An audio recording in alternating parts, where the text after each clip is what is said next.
नमस्कार, मैं Satyajit Kumar, CS news में आपका स्वागत है। 31 मई को बिहार सरकार के राजस्व एवं भूमि सुधार मंत्री रमई राम एवं जिले के प्रभारी मंत्री चंद्रमोहन राय निमेठी गांव पहुंचकर सावित्री सत्यभामा की मूर्ति का अनावरण किया। साथ ही पत्रकार ब्रजनंदन कुमार द्वारा लिखित पुस्तक निमेठी गाँव एवं पड़ोसी का लोकार्पण भी किया।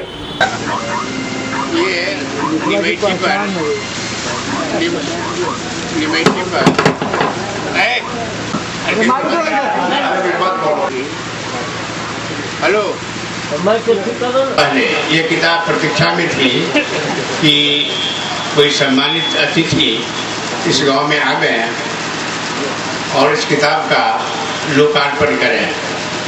तो इससे अच्छा कोई अवसर नहीं होगा जब हमारे दो माननीय मंत्री ही नहीं, इस प्रदेश के निर्माण में जिनका बहुत बड़ा योगदान है, ऐसे दो महान सेनानी।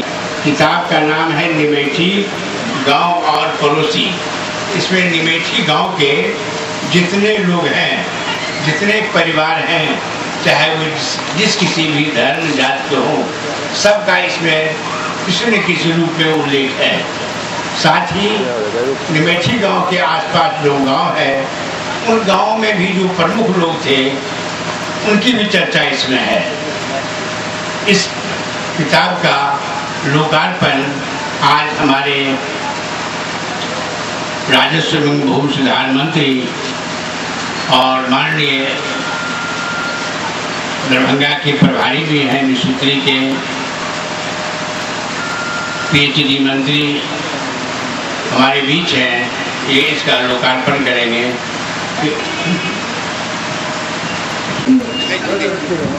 सब जगह दिखा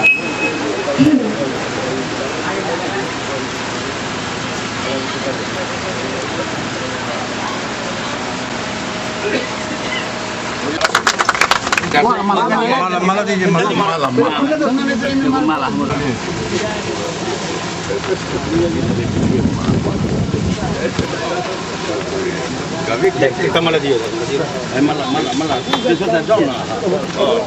माला की बड़ा उठा के भाई, बड़ा माला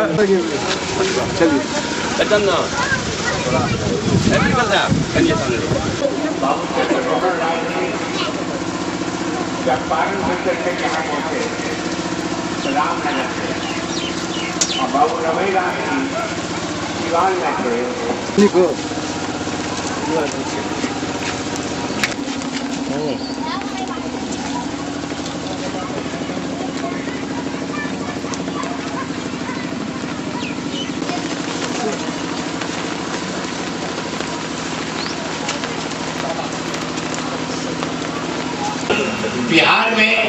बिहार विधानसभा में मैं लंबे समय से बैठता हूँ, बहुत लंबा समय गुजर गया मेरे समय का। विधान कक्ष भी सदानंद बाबू हो, एक दो आदमी और हो, कोई आदमी नहीं है जो इनके समतुल्य विधानसभा में विधायक। कई भी हैं, बिहार के दरभंगा के प्रभारी मंत्री हैं, दरभंगा के माता पिता हैं। आप दरभंगा को जैसा रखिएगा वैसा चंद्रमोहन बाबू आप हैं। इस जिला को जैसा बनाइएगा भिखमंगा।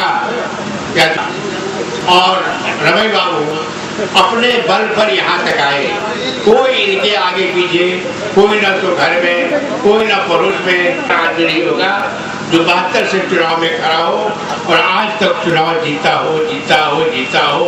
बड़े बड़े दिग्गज को इन्होंने मुजफ्फरपुर के बोठा में पराजित किया, भी किया। पहले भी मंत्री थे, खाद्य विभाग के मंत्री थे, परिवहन विभाग के मंत्री थे। जहाँ भी गए इनके बारे में कहा जाता है कि विभाग में जाते हैं वहाँ क्रांति आ जाती है। अब राजस्व विभाग में आए हैं, अब नहीं। तो हमारे बीच ये संयोग से आज दोनों विभूतियाँ, जिसका बिहार के निर्माण में बहुत बड़ा योगदान है, हमारे यहाँ उपस्थित है। हम चाहेंगे कि दो बहुत जल्दीबाजी में है, यहाँ एक से लोग यहाँ पैदा लिए, अब आप आए तो 2 मिनट इंतजार कीजिए, जाना ही है, सबको जाना है। सर, उसी को ध्यान में रखते हुए आप ही के द्वारा सर जलापूर्ति योजना का शुरुआत किया गया था, जिससे आज तक अच्छा सर, महाराजगंज का चुनाव हो रहा है, इस पर कुछ बोलेंगे? महाराजगंज के चुनाव यह देश दुनिया के लिए बहुत ही महत्वपूर्ण है। हमारा यहाँ सरकार है, किसी के हारने जीतने से कोई न सरकार बनेगी न बिगड़ेगी, लेकिन नीतीश कुमार को बिहार के जो अच्छे काम हुए हैं उसका सम्मान का प्रचारक होगा यह चुनाव। इस चुनाव में हम निश्चित जीतेंगे। हमारे उम्मीदवार जो प्रशांत कुमार शाही निश्चित रूप से जीत रहे हैं। लोग के प्रयास है, लोग जो अच्छे विकास नहीं चाहते हैं उनका प्रयास है कि हम इन्हें हरा दें, लेकिन उनके चाहने से नहीं होता। जनता जो चाहेगी और जनता के चाहने पर इस काम का अंजाम उनके मत से जीतेगा। सर, आपके विरोध में जो वहाँ खड़े हैं वो भी पहले आप ही के साथ हुआ करते थे। कोई किसी के साथ रहे, परिस्थिति होती है, हर आदमी अपने, बहुत लोग मेरे साथ है। आपको जानकारी नहीं, आपका उम्र कम है। इस राज्य का सबसे पहले हम अध्यक्ष से जनता दल के, जनता दल पार्टी बनी थी, उससे टूट के सब अलग अलग हुआ है ना। बीजेपी भी हमारे साथ थे, अब बाद में भारतीय जनता पार्टी जुड़ के 77 में एक हुए थे, 90 जाकर टूट गए थे, तो भारतीय जनता जब 80 में टूट कर अलग अलग हुए थे। सभी एक ही तरह के लोग हैं, अपने अपने नीति कर्मों कार्यक्रमों से अपने शासन में आते हैं। अच्छा सर, यहाँ जो निमेठी आए हैं सर, क्या है? निमेठी तो हम ब्रजेंद्र बाबू के हृदय से अभिनंदन करते हैं। उनकी पता हमको नहीं था, बहुत बाद में पता, जब इस मौके पर हमको उन्होंने आमंत्रित किया, इसलिए उनको धन्यवाद देते हैं। उन्होंने इस पुनीत कार्य करने के लिए मुझे मौका दिया। उन्होंने इस गांव में रह के, मर्द तो बहुत सत्यनाशानी हम देखे हैं, महिलाएं कभी बिरले बिरले मिल रही हैं। जेल जाने से लोग घबराता है। हम जब से राजनीति में आए कई बार हम जेल गए, लेकिन बहुत लोग महिलाएं नहीं उस समय जेल जाती थी, और उस समय भी अपना ख्याति प्राप्त किया। सीबीएसई बोर्ड द्वारा आयोजित माध्यमिक बोर्ड परीक्षा में बीबी पाकर अवस्थित डॉन बॉस्को स्कूल के छात्रों ने 100% सफलता हासिल कर विद्यालय समेत अपने अभिभावकों का नाम रोशन किया। वही परीक्षा में सम्मिलित हुए छात्रों ने एक ग्रेड में 46 छात्रों ने 10 अंक, 30 छात्रों ने 9.8 अंक, 42 छात्रों ने 9.6 अंक, 57 छात्रों ने 9.4 अंक एवं 11 छात्रों ने 9.2 अंक लाकर डॉन बॉस्को स्कूल का नाम जिले में रोशन किया है।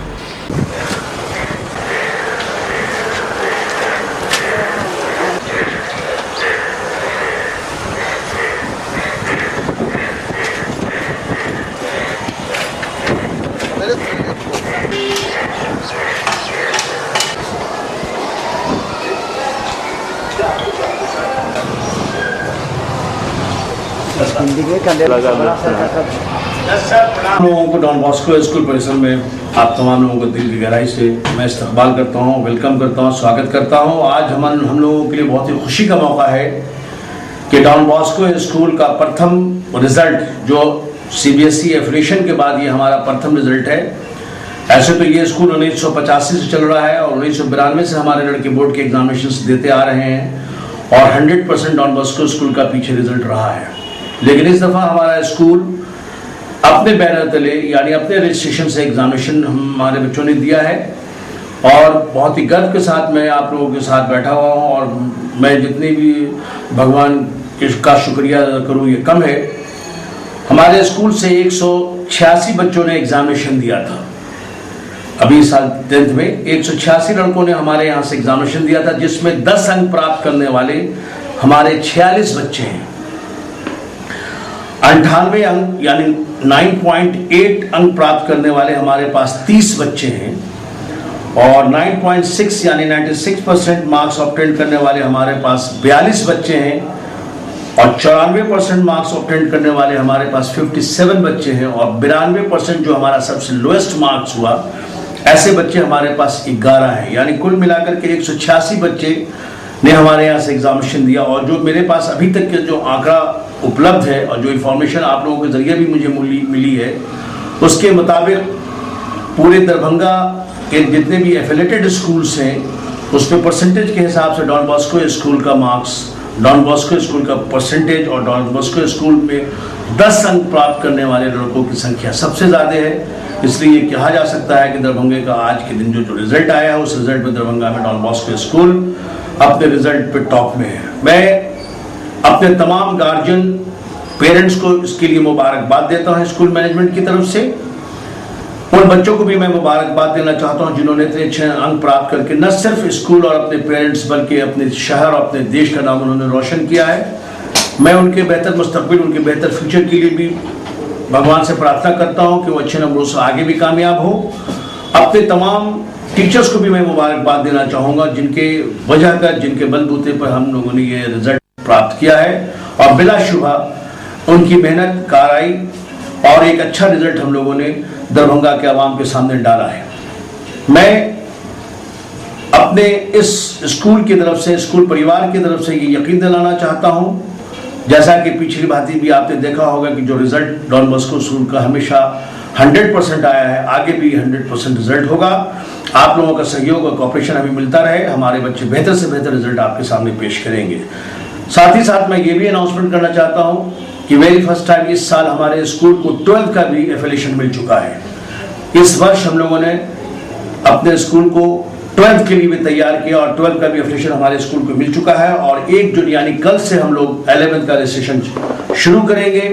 तमाम गार्जियंस, ये सारे बच्चे हमारे जो अभी 10th में अच्छे नंबरों से पास किए हैं, ये तो आएंगे ही आएंगे 11th में। और आप लोग से भी मैं ये रिक्वेस्ट करूंगा और आप लोगों से भी मेरी क्या होगी, गुजारिश होगी कि वो तमाम शहर के बच्चे जो अच्छे से अच्छा रिजल्ट करना चाहते हैं वो हम लोगों से जुड़े और हम लोग ये यकीन दिलाना चाहते हैं कि हम एजुकेशन भी देंगे, डिसिप्लिन भी देंगे जिसकी ज़रूरत है। और आज कल आपने देखा होगा बहुत सारे टीवी चैनल्स पे जो प्रोग्राम्स आ रहे हैं कि हम लोग या हमारे बच्चे एग्जामिनेशन से भाग रहे हैं या गलत तरीके की सोसाइटी में जा रहे हैं। डॉन बॉस्को स्कूल इस बात की ज़मानत है कि यहाँ डिसिप्लिन मेंटेन होती है और मेंटेन होती रहेगी और जो चीज़, जो नीड बच्चों की है उसको हम लोग जेन्युइनली पूरा करेंगे, इस बात का हम आश्वासन देते हैं। और अपने पूरे मैनेजमेंट की तरफ से तमाम गार्जियन हजरात को और बच्चों को एक बार फिर दिल की गहराई से मुबारकबाद देते हैं। और साथ ही साथ आप तमाम प्रिंट मीडिया और इलेक्ट्रिक मीडिया को भी मैं धन्यवाद देना चाहूँगा क्योंकि आप लोगों के जरिए जो पेपर्स में न्यूज़ आती है, आपके जरिए जो पेपर्स और टेलीविजन पे न्यूज़ आती है और बच्चे जब अपने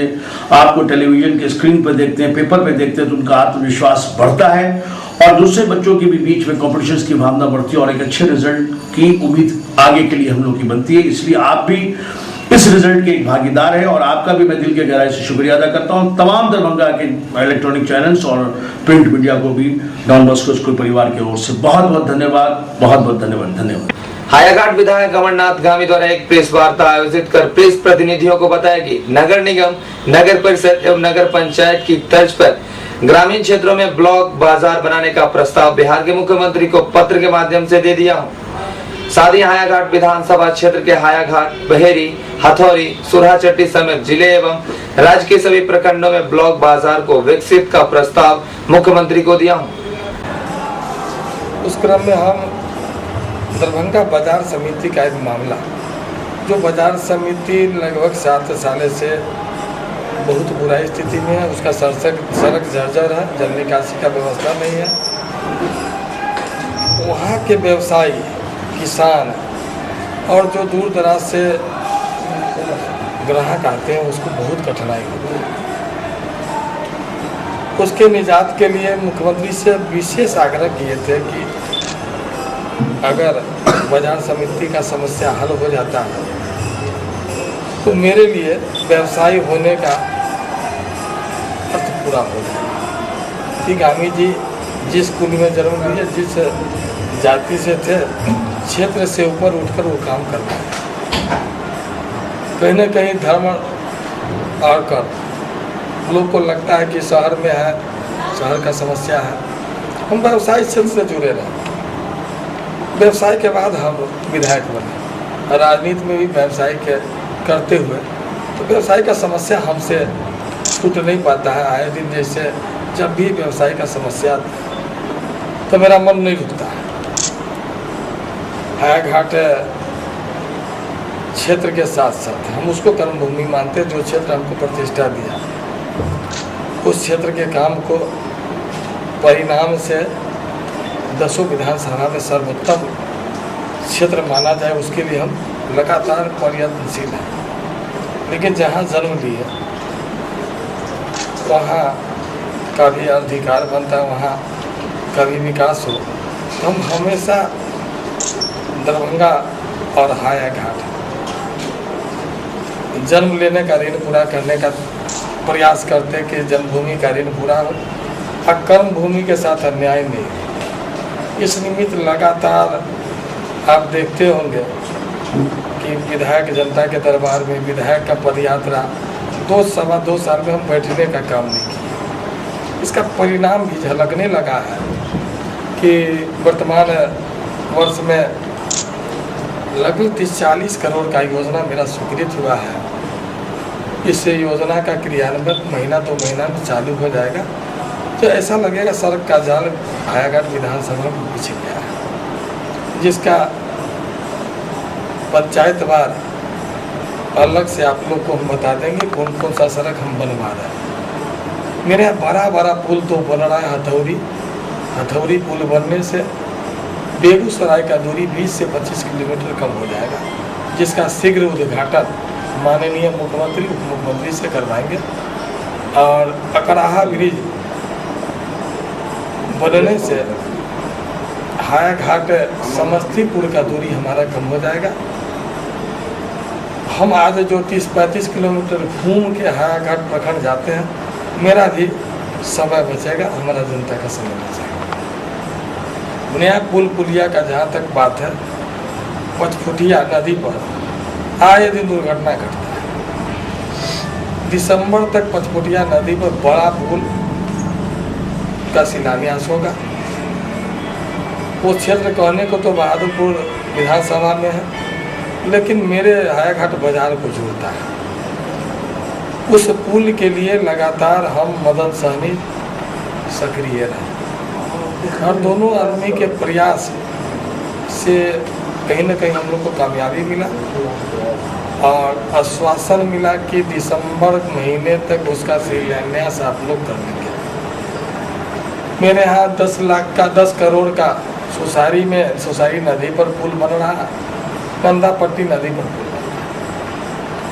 तो जहाँ तक बात है क्षेत्र के साथ हम अन्याय नहीं करेंगे।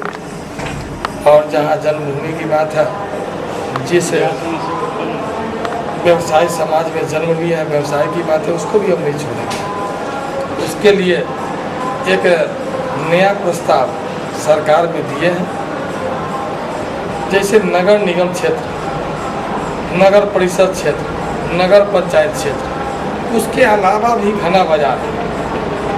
वो घना बाजार जैसे हायाघाट, जैसे हथौड़ी, जैसे सुरहा, जैसे बांसडी, उस बाजार का डेवलपमेंट होने से गांव के अंदर शहर का दृश्य नजर आएगा। उसके लिए हमने एक प्रपोजल दिया है माननीय मुख्यमंत्री जी को कि आप वहाँ जल निकासी, सड़क, पक्की सड़क, सुरक्षा, सफाई, प्रकाश व्यवस्था, सामुदायिक शौचालय और जल मीनार से नल से जल अगर देते हैं तो निश्चित रूप से ये योजना गांव के लोग को शहर का वातावरण में जीने का आनंद आएगा।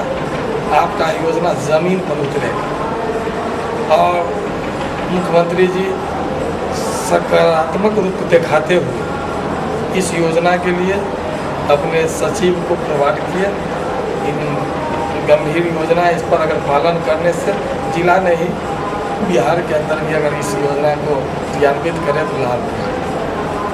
आग्रह की है और योजना के तरह आप इसको मुख्यमंत्री ब्लॉक बाजार योजना का या ब्लॉक बाजार विस्तार योजना का नाम देकर करते हैं तो गांव गरीब के साथ साथ व्यवसाय समाज जो व्यवसाय गांव में कर रहा है, जो छोटा मार्केट होता है, जैसे पाली हम अपने क्षेत्र का कह रहे हैं, पाली, घनश्यामपुर, बिरौल, अलीनगर, सिंहवाड़ा, जाले, रारी, एक आपका जितना छोटा सकरी, बाजितपुर, ये सब योजना से अगर जुड़ता है तो पूरा जिला का कंसेप्ट शहरीकरण हो जाएगा। और कहीं ना कहीं हमको लग रहा है कि आने वाला समय में ये काम पूरा हो। दूसरा, उद्योग के लिए नया घोषणा हो रहा है औद्योगिकरण के लिए। बिहार के अंदर उद्योग नहीं बढ़ रहा, बहुत धीमा गति से लोग कर रहा बढ़ रहा है, हम पर तेजी में बढ़ रहा है, लेकिन कुछ उद्योग बंद हो रहा है। आधुनिकीकरण के ज़माना में जो रुग्ण उद्योग अपनों को मॉडर्नाइज नहीं कर रहा है।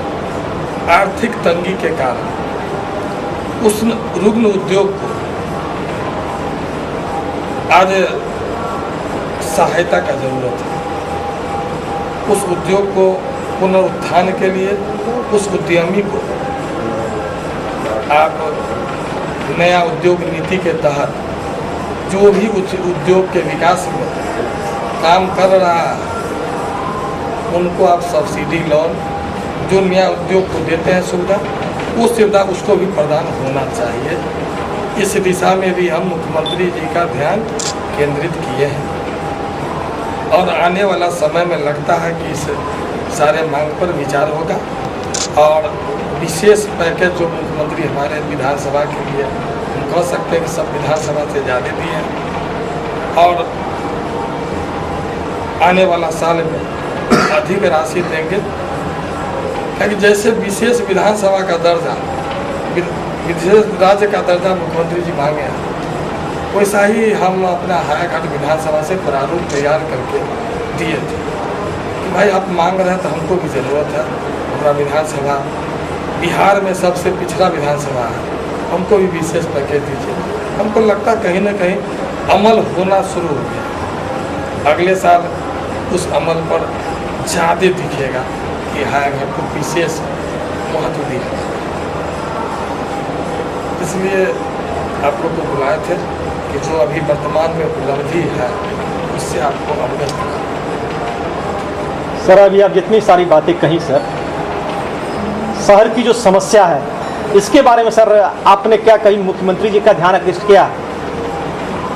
शहर के बारे में इतना बात हो गया, नहीं सर, हम जन्मभूमि का ऋण उतारना चाह रहे हैं। सर मैं वो नहीं कर रहा सर, शहर की जो अभी की हाल समापने की बाजार समिति की बात की, शहर में जल जमाव है या कचरा है और अन्य जल जमाव का बात करके पुराना घाव को पूरी तरह आप चाह रहे हैं। जल जमाव को मुख्यमंत्री जी निर्णय कुछ कर चुके हैं।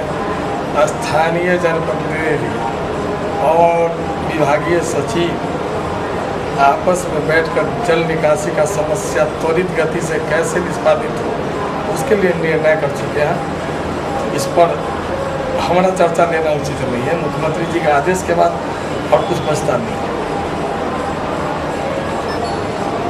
एक सवाल है सर, लोगों में भी चर्चा है, कुछ हम लोगों को भी जानकारी मिली है कि जदयू से आपकी अधिक नज़दीकियां भी हो रही है, इसके बारे में क्या कहना है आपका? देखिए, पावर हाउस से कनेक्शन सब लेना चाहता है कि बिजली जलाना है। हमारे नेता मुख्यमंत्री हैं, गठबंधन के नेता हैं। जब तक गठबंधन है तब तक हमारे नेता निश्चित रूप से हम नहीं, हमारे मंत्री भी साथ हैं। हमारा मंत्री कैबिनेट जो बैठता है उन्हीं के अमल से काम होता है। अभी हमारा नेता जदयू के नहीं है, हम विधायक हैं, हमारे नेता। हम नेता के साथ जाना, साथ में बयान देना, साथ में पक्ष रखना, कोई पार्टी दलगत स्थिति स्पष्ट नहीं करती। लेकिन राजनीति में सर ऐसी कुछ होती है, अगर बड़े लोगों से नज़दीकियाँ होती है तो कुछ आयास लगाए जाते हैं। कयास लगाना इसलिए हमारे लिए सुखद घटना है कि गामी जी आया, आज भारतीय जनता पार्टी के अध्यक्ष के रूप में सफलतम अध्यक्ष रहे हैं। कहीं अनुशासनहीनता बर्दाश्त नहीं। जब जब समय आया है अपने पार्टी के उत्थान में विकास के लिए काम करते रहे। मेरा काम कुछ पीछे का अभियान पर जाइएगा तो नज़र आएगा गामी जी किधर जा रहे हैं। गामी जी न्याय संगत नीतिगत काम करते हैं, नीति के साथ रहते हैं, अन्याय के साथ नहीं रहते हैं। मोहना जी, भाजपा के जिलाध्यक्ष के रूप में जगदीश शाह को बनाया गया है, क्या नाराजगी दिख रही है आपकी कहीं? नहीं, शुभकामना है। जगदीश शाह जी 56 साल अपना जीवन का बहुमूल्य समय दिए, जो अखबार में हम देखें। उस 56 साल हम तो नौकरी में भी लोग नहीं दे पाता। नौकरी के अंदर भी 35-40 साल फ्रॉड होता है 20-22 वर्ष के उम्र में, और 60 में रिटायर करता है, 38-40 वर्ष का उम्र काम कर पाता है। जो आदमी 56 साल अपने जीवन का किसी संगठन को दे दिया, आप पुनः 3 साल और देने के लिए तैयार हो, उससे महान आदमी धरती पर कौन पैदा? पार्टी को सोचना चाहिए था, इस आदमी को आराम देना चाहिए था कि काम देना चाहिए। रिटायरमेंट के बाद भी लोग देखते हैं अनुबंध पर रख लेता है, लेकिन राशि बढ़ा के देते हैं। हम आग्रह करते हैं अपने नेतृत्व से कार्यकर्ता का दोहन करना बंद करें। अगर अध्यक्ष बनाए हैं, इनको मान सम्मान के साथ लाल बत्ती दें, इनके मान सम्मान के साथ अध्यक्ष के साथ साथ एमएलसी बना दें, तब जाके सही कार्यकर्ता का सम्मान होगा। अगर इस उम्र में खटाने का सोचते हैं, पार्टी अपना विकास चाहता है, इस व्यक्ति का विकास कार्यकर्ता के लिए सबसे ज़्यादा जरूरी है कि अच्छा संकेत कार्यकर्ता के बीच में जाएगा। इस उम्र में भी इस व्यक्ति को बड़ा सम्मान मिला। हम कहते हैं हो सकता है कि इनको लाल बत्ती दे, हो सके तो एमएलसी बनावे। हमारा मांग हमेशा रहेगा, हम इनके साथ रहेंगे, इनको तहे दिल से मदद करेंगे, जब जरूरत होगा इनके साथ पटना दिल्ली दौड़ने का काम। अच्छा, एक चीज बताएंगे, आपके पार्टी में लोग मेरे समझ का हम जवाब देंगे, जो बात ऊपर वाले को देना चाहिए ऊपर वाला जवाब देंगे।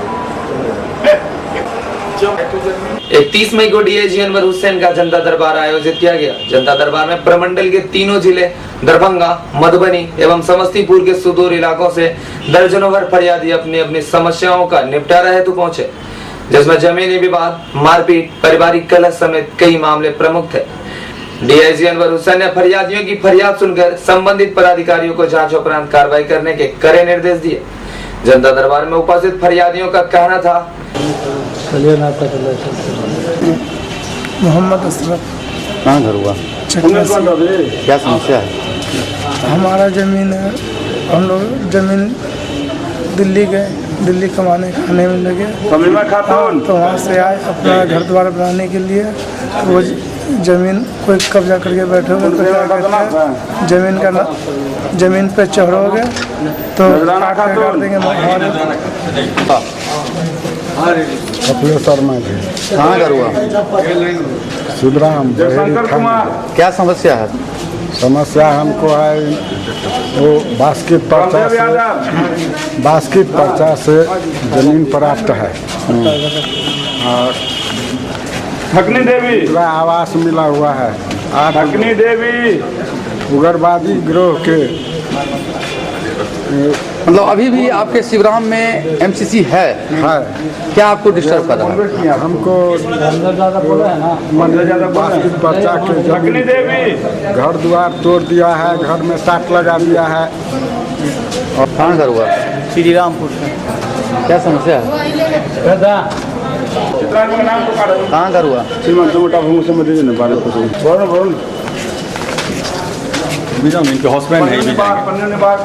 हमारा नाम हुआ राघवेंद्र चौधरी। अच्छा, इससे चेहरा दिखाएगा। क्या नाम हुआ? राघवेंद्र चौधरी। कहाँ घर हुआ? हमारा घर हुआ श्री रामपुर, थाना अशोक पेपर में। क्या हुआ है आपके साथ? सर, हमारी पत्नी 22 दिसंबर को 30,000 रुपया ये इंदिरा आवास का लेकर के साजिश करके भाग गई सर। उसके बाद हम कई बार उनका बिदागरी कराने गए हैं, तो हमारे ऊपर तरह तरह का आरोप लगाती है। उनका 22 मई को नहीं, 22 दिसंबर 11 और उनका पिता सर अपराधी हैं सर, और हमारे ऊपर कई बार जान से मारने का कोशिश किए हैं। हम किसी तरह से जान बचाए हैं। और ललन झा और मानेश्वर झा और उसकी माँ मालती देवी हमसे 3 लाख रुपए का डिमांड करते हैं, बच्चा समेत पत्नी के फिरौती का। कितना बच्चा है? 3 बच्चे हैं सर, 2 लड़का। पत्नी किसके साथ भागी है आपका? जी, पत्नी किसके साथ भाग गई है? पत्नी सर ललन झा के साथ गई है सर। ललन झा कौन है? ललन झा उसका भाई लगता है। तो भाई के साथ ही भागी है? जी सर, अपना भाई है, लेकिन उसका सर मतलब जैसे हम बहनोई होंगे ना सर, तो उस ढंग का उसका नहीं है। उन लोग का धंधा सर थोड़ा। अरे वो अपना भाई है? जी सर। ये तो बात कर डीएसपी को तो आप बतावे नहीं किया दिया। अच्छा, कहाँ ससुराल हुआ आपका? हमारा ससुराल हो गया ढंगा पछवाड़ी टोल। थाना? थाना कलवा ही हुआ। कहाँ घर हुआ? क्या समस्या है? हम जो काम कर रहे थे, मजदूर टाइप का आदमी, हमको 7 आदमी मिल के मार कर फेंक दिए हाई स्कूल पास जो लाइन होटल रहा है बहरी में, वहाँ हम लोग का मार के फेंक दिया था। हम लोग घर का कोई आदमी को नहीं मालूम था, तो होटल वाले को मालूम पड़े। देख के स्पॉट हुआ तो हमको लेके थाना पर लाए। थाना पर लाने के बाद भर्ती के हॉस्पिटल रात में। समीमा खातून। कहाँ घर हुआ? लहनपुर सर। क्या समस्या है? हाँ, समस्या कहा नहीं, बोलिए ना। देखिए, हम है राम समा, देखिए हाट बाजार से तरकारी ले जाते हैं, हम बेचते हैं। तगड़ा 4-5 आदमी उधारी लेता है, 6 महीना साल भर का पैसा देता है। पैसा मांगने के बाद नंगटा है बहुत, कहा कि नहीं देंगे पाए, ज़्यादा बोलिएगा ना तो कभी आग लगा देंगे, कभी जला देंगे, आपको 4 गो लड़की है ना उठा देंगे। आप यहाँ पर हमारा घर 10 कोस आगे में कोई घटना होगी, साबुत कुछ नहीं, बड़े बाबू छोटे बाबू जाँच उच गई तो कहा काकी चोर है, कल कि नहीं है, साबुत कुछ नहीं, बच्चा सूता है, 2 बजे बच्चा आबे पड़ा, उस बच्चा के देखिए उठवा दिया, सैन का बच्चा लिखित कर बच्चा को उठा दिया। कहाँ थाना हुआ, कौन थाना हुआ? बच्चा को उठा के पुलिस ले गया, उठवा दिया, सही समाज लंगटा के सब्जी उब्जी ले जा घर कहाँ घर हुआ? से क्या समस्या है? समस्या है कि हम केस किए हैं ना, नहीं खाना खुरा के नहीं देता है। कौन नहीं देता है आपको? मेरे हस्बैंड। कहाँ रहते हैं? समस्तीपुर। अब हस्बैंड से क्यों लग रहे हैं? अपनी भाभी के साथ रहते हैं, बहुत मामला बहुत दिन से लगा हुआ है, बहुत ज़्यादा हो गया, ऐसे पूछताछ हो जाता लेकिन हमको कोई इंसाफ नहीं मिलता है, तो क्या फायदा हमको बता के। तोड़ेंगे। सुनील कुमार मंडल। कहाँ घर हुआ? देखिए क्या समस्या है? समस्या ऐसे 2.5 साल पहले हमारा भाई पंचायत शिक्षक था, उनकी हत्या कर दिया है। क्या मांग कर गिरफ्तारी हुई? गिरफ्तारी उसमें 14 अभियुक्त है, जिसमें 8 आत्मसमर्पण किया है और अभी तक 6 फरार है, जिसमें 3 पर वारंट है और 2 पर अनुसंधान है और एक को डीएसपी साहब क्या कहते जो ये ट्रू किया उसमें निर्दोष बताया है।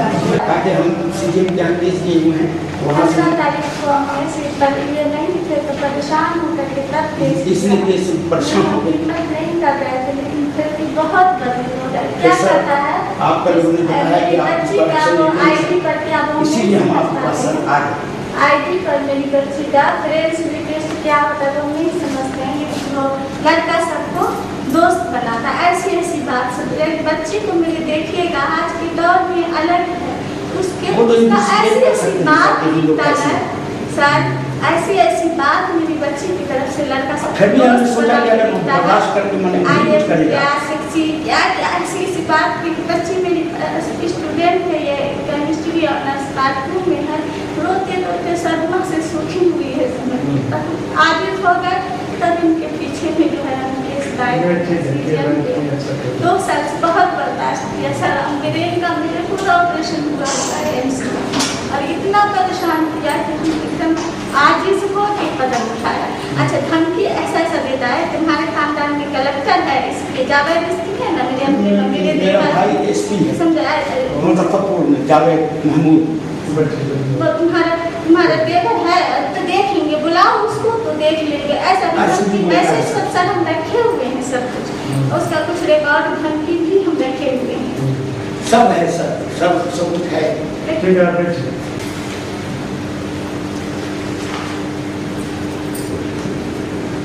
वही जनता दरबार के संबंध में डीआईजी अनवर हुसैन ने हमारे संवाददाता दिलीप झा को बताया कि देखिए अभी जनता दरबार में भी तो मामले बहुत से भी आए हैं जिनको निपटाए गए हैं, कुछ मामले अभी सामने बैठे हुए हैं, इसमें कुछ सोशल प्रॉब्लम्स बहुत से भी आए हैं, जैसे किसी बच्चे की शादी हुई है, शादी के बाद ससुराल वालों द्वारा परेशान किया जा रहा है, या अन्य तरह के कुछ डोमेस्टिक वायलेंस के मामले इस तरह के आ रहे हैं, कुछ ऐसे भी मामले आए हैं जिनमें कान दर्ज हुए हैं, उसमें कार्रवाई नहीं होने की शिकायत की गई है, कुछ मामले ऐसे भी आए हैं जिसमें बताया गया है कि जो एक्यूज बनाया गया है वो निर्दोष हैं, तो इन सारे मामलों को हम लोग जांच करके उचित कार्रवाई करने का निर्देश दे रहे हैं। प्रत्येक शुक्रवार की भांति शुक्रवार को भी कमिश्नर का जनता दरबार आयोजित किया गया, जिसमें दर्जनों फरियादी उपस्थित थे।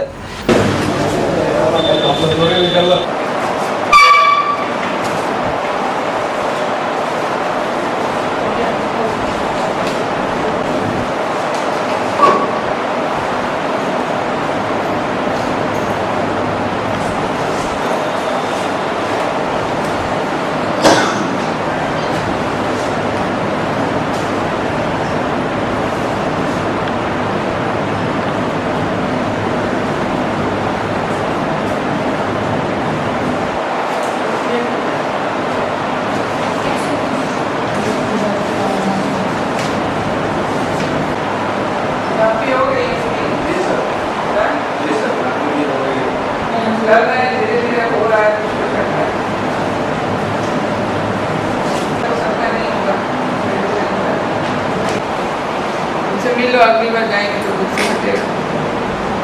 विधि व्यवस्था भी देखना पड़ेगा ना, एक साथ समझ लेना पड़ेगा। समस्याएं मुख्यतः जमीन की ज़्यादा आती हैं, परिवार में झगड़े हो जाते हैं और फिर जो आने जाने का रास्ता है उसको बंद कर दिया जाता है। ज़्यादातर ये निजी ज़मीन पे ही झगड़ों की समस्या है, तो इन सब मामलों में तो थोड़ा सा कोर्ट कचहरी का भी दखलंदाज हो जाता है, तो जब तक फाइनल निर्णय नहीं आता है तब तक कुछ भी कहना मुश्किल होता है।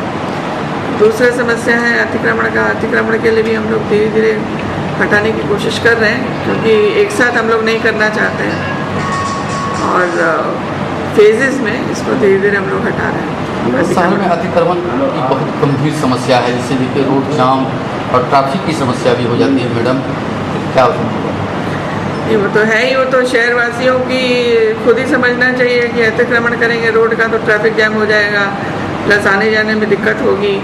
तो जहाँ तक पॉसिबल है जो शहर के लोग हैं उनको खुद समझना चाहिए, और अगर अभी अतिक्रमण कुछ हटा भी है तो ये शहर की बेहतरी के लिए है, ताकि सड़कें साफ़ सुथरी हो जाएं, लोगों को आने जाने में तकलीफ़ ना हो। लेकिन कुछ लोग उसका विरोध भी कर रहे हैं। मैडम खास करके दरभंगा गुदरी की नाला तय लीजिए, दरभंगा गुदरी की नाला जो है सो अतिक्रमण किया गया है और उसका अभी तक कोई जाम हटाने का प्रयास नहीं कर रहा। काम शुरू किया है अतिक्रमण हटाने का, लेकिन अभी टाइम लगेगा, थोड़ा धीरे धीरे हो रहा है। एक साथ हम लोग पूरे शहर का एक साथ नहीं करना चाहते हैं, फेज वाइज हो रहा है। तो पर्चाधारी का कब्जा नहीं हो सकता है, कई बार शिकायत उसमें से आई है कि ज़मीन को पर्चा मिलने के बाद भी तबक्कों ने कब्जा कर दिया। ऐसा तो कोई शिकायत नहीं आया, जहाँ जहाँ बास्केट पर्चा मिला है सब पोजीशन में है। हम लोग सब कल भी डीएम साहब तो आप स्पेसिफिक कोई बताएंगे तो डीएम साहब देखेंगे उसको, लेकिन हम लोग दिखवा लेंगे यहाँ से। लेकिन कोई स्पेसिफिक जगह का हो कि इस जगह पे उनको पोजीशन नहीं मिला है, कोई स्पेसिफिक कंप्लेंट हो किस गांव में किस जगह पे। लेकिन अभी तक तो जितने पर्चे बटे हैं पब्लिकली बटे हैं और किसी भी पर्चाधारी ने इस तरह की कंप्लेंट नहीं की है। तो कहाँ घर हुआ? सुरवारा। क्या समस्या है? समस्या सर अतिक्रमण वाला है, जो एक घर नागरिक ने 50 घर का जो है दिक्कत दे रहे हैं। घर पे जो है रास्ता बंद है, पड़ा हुआ भर डार जो है दीवार भी दिया है, बोझा पाजा पैदल ही कोई शादी ब्याह का गाड़ी घोड़ा सब अतिक्रमण करके आए थे जी। हुआ मेंगर जादव। कहाँ घर हुआ? कोरली मोजे मरवाड़ा टोले कोरली, जिला दरभंगा, थाना बिरोड। क्या समस्या है? समस्या है हम जमीन लिखाया जमीन वाला सो अबू की काम करा पार्टी जाकर को दोसर आदमी को फिर वह जमीन लिखा दिया। ओकरा लिखा 9 धुर जमीन, हमरा लिखाया 4 धुर जमीन। हमारा पहला कवाला हमारा है, कोई ज़मीन पर में जाकर को झोपड़ी ठाड़ कर दिया है। हम लाठी लेकर को हमको खिहारता है, मारता है, कब्जा नहीं होने देता है। वहीं पर में आया है बाबू लोग पिटीशन लिखने के लिए। वहाँ कोर्ट में गया, सीओ बाबू लोग, सीओ बाबू कहा कि यहाँ पर में पैसा तुम जमा करो, 1000 रुपया अमीन को हम जमा कर दिया। 1 घंटा के बाद में पार्टी की काम करा अमीन बाबू को, सीओ बाबू को घूस दे कर को। 31 मई को भारतीय कम्युनिस्ट पार्टी द्वारा भूमि और आवास, जमीन का अधिकार, भोजन का अधिकार, शिक्षा का अधिकार, रोजगार का अधिकार समेत 15 सूत्री मांगों को लेकर समाहरणालय के मुख्य द्वार पर प्रदर्शन किया गया।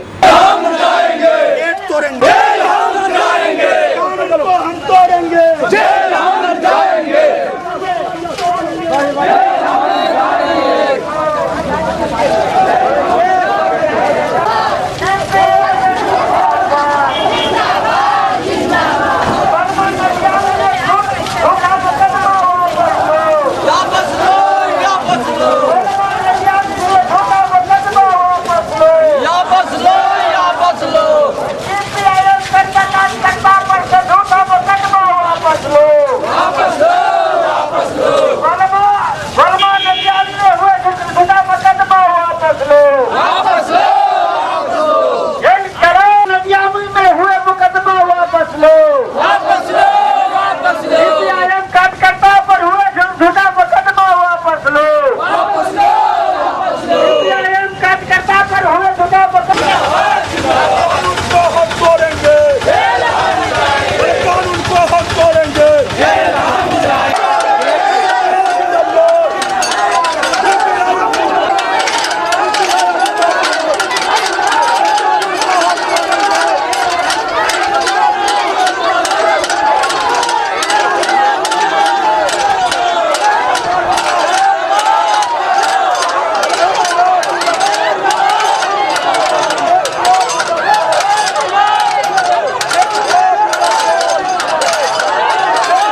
व्यापी कार्यक्रम के अनुसार आज कम्युनिस्ट 8 सूत्री मांग को लेकर राष्ट्रव्यापी सत्याग्रह के कार्यक्रम का आयोजन कम्युनिस्ट पार्टी मार्क्सवादी के नेतृत्व में दरभंगा में आयोजित की गई है। हमारी मांग है जो तमाम लोगों को 35 किलो अनाज 2 रुपया के दाम से तमाम परिवार को दिया जाए और खाद्य सुरक्षा कानून बनाया जाए। दूसरी हमारी मांग है जो शिक्षा और रोजगार का अधिकार देश के तमाम नागरिकों को मिले। तीसरा हमारा मांग है जो स्वास्थ्य और उससे संबंधी जो कार्रवाइयां हैं सरकार को मुफ्त स्वास्थ्य का काम देना चाहिए। जो चौथी मांग है हमारा जो आज दरभंगा जिला में कहीं भी सिंचाई का कोई प्रबंध नहीं, खेती की हालात बहुत ही खराब है। बिहार सरकार का एक भी सिंचाई परियोजना आज बिहार में लागू नहीं। 1 इंची जमीन के पटवन का काम राज्य सरकार नहीं कर सकी। इसके बाद जो उत्पादन हुआ उसका कीमत बहुत कम है। इसलिए हम लोगों ने मांग किया 1800 रुपया प्रति क्विंटल किसानों का गेहूं आप खरीदिए। आप देखिए किसी भी गांव में पैक्स है लेकिन टैक्स का कहीं कोई अधिकार नहीं, कोई उसके पास फंड नहीं, उसके खरीदने के लिए कोई जगह नहीं और सरकार डपोर संखी नारा दे रही है जो हम किसानों के हित में बड़े बड़े काम कर रहे हैं। एक भी काम किसानों के सामने में नहीं है। इसलिए कम्युनिस्ट पार्टी मार्क्सवादी आज देशव्यापी कार्यक्रम के मुताबिक जेल कानून को तोड़ना चाहती है और अपने को स्वेच्छापूर्वक गिरफ्तार कराकर सिविल डिसोबीडियंस के द्वारा जेल में जाना चाहती है। इसलिए कम्युनिस्ट पार्टी मार्क्सवादी के लोग यहाँ आए हैं। दरभंगा कार्यक्रम के तहत सभी भूमिहीनों को 10 डिसमिल जमीन और आवास, काबिज जमीन का पर्चा, पर्चेधारियों की रक्षा, मनरेगा योजना में जो लूट है, भ्रष्टाचार है, इस भ्रष्टाचार के खात्मे। और हम कहना चाहते हैं जो आज नीतीश का सरकार डी बंदोपाध्याय का रिपोर्ट लागू नहीं कर सका, बीपीएल सूची दुरुस्त नहीं कर सका। सरकार मानती है जो 63 लाख लोग बीपीएल सूची से बाहर है और 62 लाख लोगों ने बीपीएल सूची का आवेदन किया और एक भी लोगों का नाम बीपीएल सूची में दर्ज नहीं हुआ। हम कहना चाहते हैं जो आज बड़े पैमाने पर अंत्योदय लाल कार्ड का अनाज ब्लैक हो रहा है, बड़े पैमाने पर जन वितरण के दुकान से ब्लैक होता है, एसडीओ जांच करते हैं लेकिन कार्रवाई नहीं होता है। हम कहना चाहते हैं जो मनरेगा योजना में लूट हो रहा है, मजदूरों को काम नहीं और मजदूरों के काम के नाम पर भयंकर लूट हो रही है, मशीन से काम चलाया जा रहा है। हम कहना चाहते हैं जो बाढ़ आने वाली है और सरकार का जो बाढ़ के पूर्व तैयारी करना चाहिए, एक भी तटबंध नहीं बना और तटबंध के नाम पर भयंकर लूट मचा हुआ है। हम कहना चाहते हैं जो आज शहर के पानी निकालने के नाम पर गरीबों को उजाड़ा जा रहा है बिना वैकल्पिक इंतजाम का। हम कहना चाहते हैं सुप्रीम कोर्ट का आदेश है, हाई कोर्ट का आदेश है, जब तक वैकल्पिक इंतजाम नहीं होगा तब तक गरीबों को उजाड़ा नहीं जाएगा। लेकिन आज दरभंगा जिला के प्रशासन आज तमाम नियम कानून को की धज्जी उड़ा रही है और गरीबों को आज उजाड़ने का काम कर रहा है। हम कहना चाहते हैं जो अभी निबंधन शुल्क बड़े पैमाने पर बढ़ा दिया गया है, ग्रामीण क्षेत्र के इलाके का निबंधन शुल्क बढ़ा है। हम मांग करते हैं जो सरकार जो निबंधन शुल्क में वृद्धि किया है मूल वृद्धि वापस ले, नहीं तो हम इसके खिलाफ व्यापक लड़ाई लड़ेंगे। आप जानते हैं जो मालगुजारी के नाम पर आज बड़े पैमाने पर आज राजस्व के नाम पर बड़े पैमाने पर कर्मचारी सीआई आज किसानों से मालगुजारी के नाम पर लूट रहे हैं। हम बताना चाहते हैं जो इन तमाम लूट के खिलाफ हम यहाँ आए हैं, हम कानून तोड़ेंगे, हम गिरफ्तारी देंगे। हम कहना चाहते हैं जो हमारा मांग है जो डीएमसीएच सरकार ने कहा जो हम तमाम लोगों को दवा देंगे, एक भी सेंटर में एक भी हॉस्पिटल में दवा नहीं मिलता है। हमारा डिमांड है जो डीएमसीएच को एम्स का दर्जा मिले। हमारा डिमांड है जो दोनों विश्वविद्यालय को केंद्रीय विश्वविद्यालय का दर्जा दिया जाए। आपको आश्चर्य होगा बिहार में कहा गया कारखाना खुलेगा, अशोक पेपर मिल बंद है, धर्मगुप्ता 302 के मुजरिम हैं, उनकी गिरफ्तारी नहीं हो रही है। मजदूरों के बकाया वेतन का भुगतान नहीं हो रहा है। सक्रिय चीनी मिल पर अब शराब की फैक्ट्री खोला जा रहा है। इसलिए हम कहने आए हैं, जो आज इन तमाम मांगों को लेकर हम कानून तोड़ेंगे, हम गिरफ्तारी देंगे। जब तक हमारी गिरफ्तारी नहीं हो जाती है तब तक हम यहाँ डटे रहेंगे। सीतामढ़ी पुपरी रेलखंड पर पुपरी निवासी संतोष कुमार महतो ट्रेन से गिरकर 30 मई को अपना दोनों पांव गवा बैठे थे। घायल का इलाज डीएमसीएच में चल रहा था। 31 मई को घायल संतोष कुमार महतो की मौत हो गई। वहीं मृतक संतोष कुमार महतो के शव को अत्यंत गहन परीक्षण हेतु पोस्टमार्टम विभाग भेज दिया गया। जब पोस्टमार्टम के उपरांत मृतक के शव को उनके परिजन को सौंप दिया गया।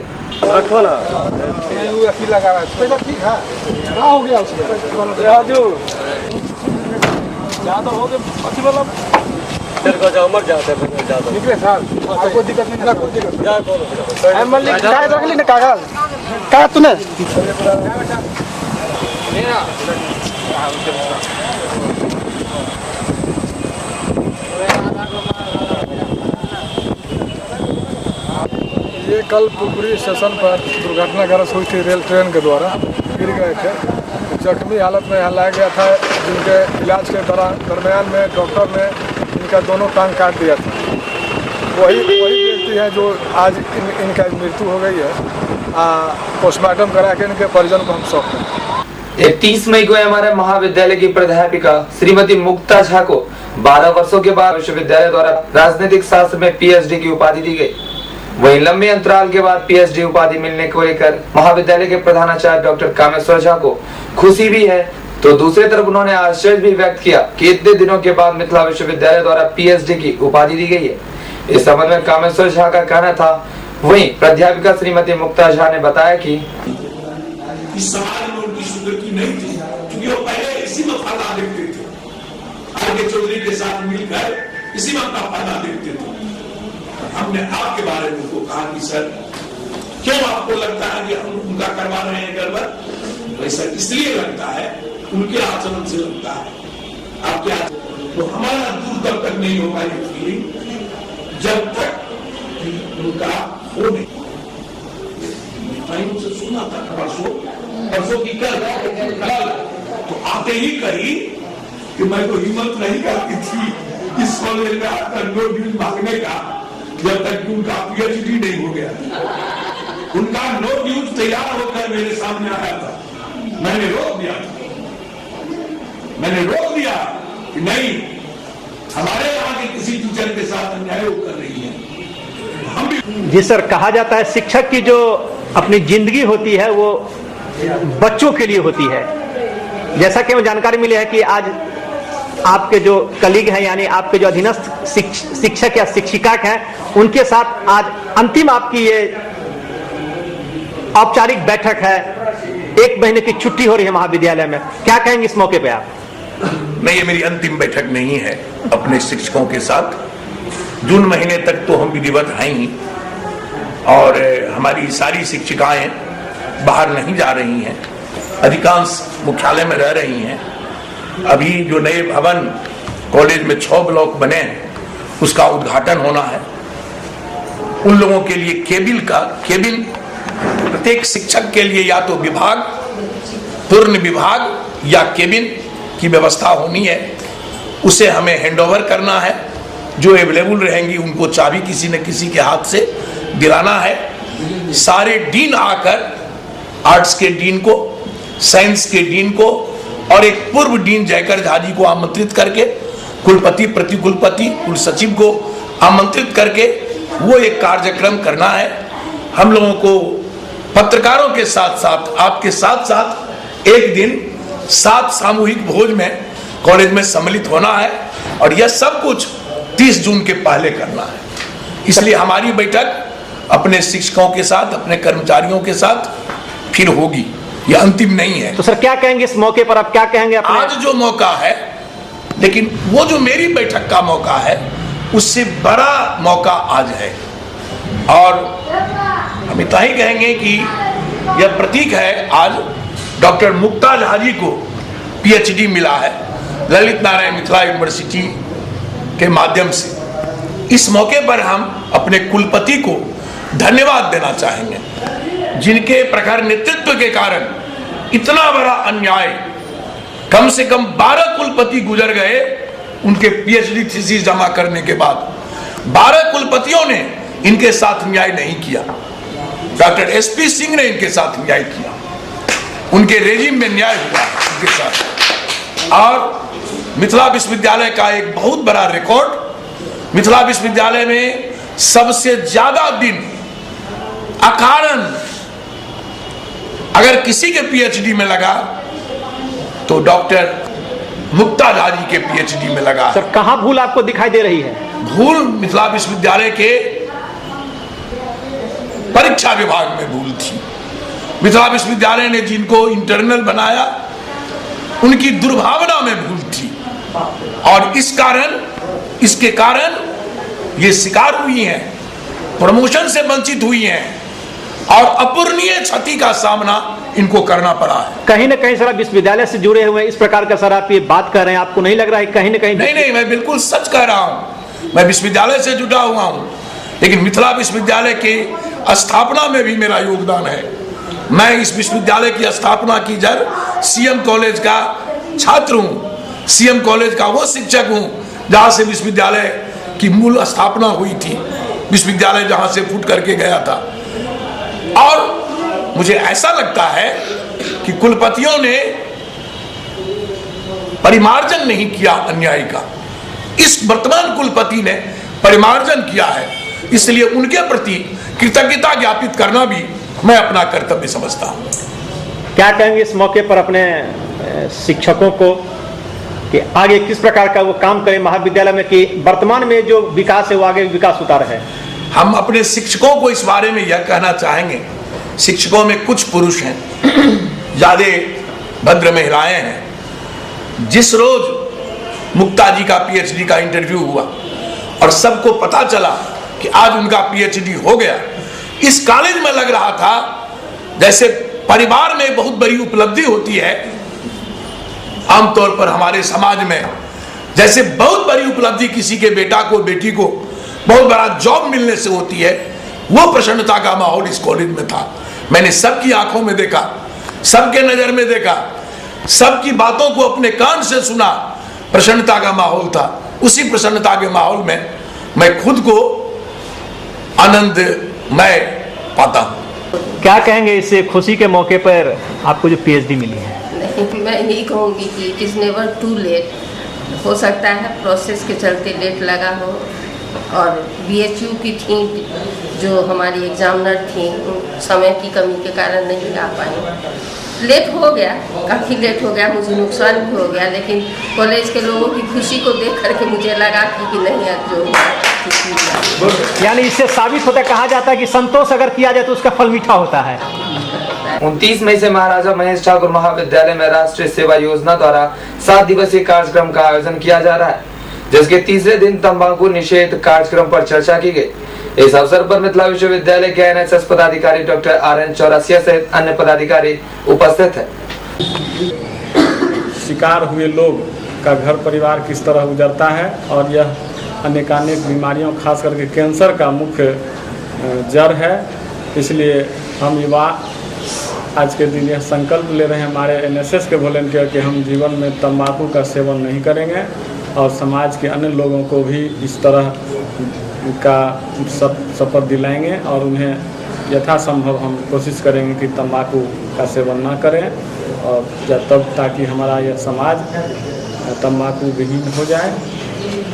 और इस रैली के माध्यम से एक जन जागरूकता अभियान भी चला है। अभी स्वयंसेवक को इसकी भयावहता की जानकारी दी जा रही है। ये स्वयंसेवक अपने घर परिवार समाज में जाकर के ये संदेश आम लोगों के बीच वितरित देंगे उन्हें, और तंबाकू सेवन से उन्हें रोकने का भरसक प्रयास करेंगे। सर एक बात बताया जाए, जैसा देखा है चाहे तंबाकू है या अन्य कोई नशीली पदार्थ हो, युवा वर्ग इससे ज़्यादा सेवन करते हैं, इसके बारे में क्या कहना है आपका? युवाओं का जो उम्र है उसमें बहुत सारी उत्सुकताएं होती हैं, कुछ गलत तत्व जो समाज में है वो भी इन्हें उन्मुख करते हैं। युवा में जितने जोश होते हैं उनमें होश थोड़ा सा कम होता है उम्र के वजह से, इसलिए हमारा प्रयास होता है कि जोश तो है, अच्छी बात है, इसमें होश भी रखें। और हम लोग शिक्षक अभिभावक का पूरा प्रयास होता है कि वो किसी भी तरह के समाज के गलत तत्व के चंगुल में ना फंसें और खुद जागरूक रहें। इस बारे में उनके पास पक्के प्रमाण हो कि कितना ये खतरनाक है। जैसे एक आंकड़ा अभी हम इन लोगों को बताए हैं कि भारतवर्ष में 10 लाख व्यक्ति प्रतिदिन तंबाकू सेवन के कारण मृत होते हैं। तंबाकू सेवन से ही 90% से अधिक कैंसर का कारण तंबाकू सेवन है। इस तरह की बहुत सारी जानकारी इन्हें हम लोग मुहैया कराते हैं ताकि ये सावधान रहें, सचेत रहें, जहाँ तक हो सके अधिक से अधिक इससे बचते हुए समाज को भी बचाएं। जो कार्यक्रम है इसका आज जो यहाँ महेश ठाकुर मिथिला महाविद्यालय में एनएसएस 7 दिवसीय शिविर के माध्यम से एनएसएस स्वयंसेवकों के द्वारा मिथिला विश्वविद्यालय से प्रोविसी साहब के द्वारा झंडी दिखला करके आज विश्व तंबाकू निषेध दिवस का रैली आयोजित हुआ। इसमें सभी छात्राएं और जो बुद्धिजीवी वर्ग हम लोग थे, सभी लोग नारा लगाते हुए समाज को और युवा वर्ग को खास करके प्रेरित किया हूँ कि आप लोग नशा पान नहीं करें, खास करके तंबाकू से निर्मित जो भी सामग्री है उसे त्याग दें, क्योंकि यह कैंसर का मुख्य स्रोत है और इसी के माध्यम से कैंसर होता है, चाहे वह मुंह का कैंसर हो, फेफड़ा का कैंसर हो। जो लोग सिगरेट पीते हैं डायरेक्ट फेफड़ा पर असर करता है, पान खाते हैं उसमें गुटखा अन्य प्रकार के पीली पत्ती खाते हैं उसका फेफड़ा पर ही असर पड़ता है और तंबाकू से मुंह का कैंसर होता है। क्या नाम है आपका? मेरा नाम प्रोफेसर डॉक्टर राधेश्याम यादव। कहा जाता है युवा ही देश के भविष्य हैं। ये जो कार्यक्रम है खास करके युवाओं में अधिक नशा सेवन का देखा जा रहा है, क्या कहेंगे आप? युवा असल में उत्सुकतावश मतलब ये नया चीज़ है तो नया चीज़ कैसा लगेगा इस चीज़ को देखने की वजह से इस फेर में पड़ जाते हैं और उस तरफ वो उन्मुख हो जाते हैं। अच्छा, क्या आप युवा वर्ग से क्या अपील करेंगे? मैं युवा वर्ग को जागरूक होने का अपील करूंगा और कहूंगा कि इस तरह के उत्पादों से बचें और दूसरे को भी इसके लिए प्रेरित करें। आज की रैली और यहाँ की संगोष्ठी की प्रासंगिकता सिद्ध हो। क्या नाम है आपका? उज्जवल कुमार, सीएम कॉलेज। आपके महाविद्यालय में जो कार्यक्रम आयोजित किया गया है, जी हाँ, आज क्या कार्यक्रम है आपके महाविद्यालय में? मेरे महाविद्यालय में 29 से 4 तक 7 दिवसीय शिविर का आयोजन कार्यक्रम चल रहा है। जो बढ़ई टोला कठरवाड़ी का जो एडॉप्टेड मेरा जो मोहल्ला है वो बढ़ई टोला कठरवाड़ी है, उसी में मेरा जो है 7 दिवसीय शिविर का आयोजन जिसका आज तीसरा दिन। इसका जो मेन है health, public sanitation and personal hygiene, इसी पर में कार्यक्रम है जो राष्ट्रीय सेवा योजना के तहत मेरे स्वयंसेवकों के द्वारा मोहल्ले में जाके समाज के बीच एक जागरूकता अभियान एक जो है सो यह कार्यक्रम चलाया जाता है कि हम कैसे रहें, क्या करें, सफाई, स्वास्थ्य, शिक्षा, कैसे लोग तो जनजीवन को किस तरह से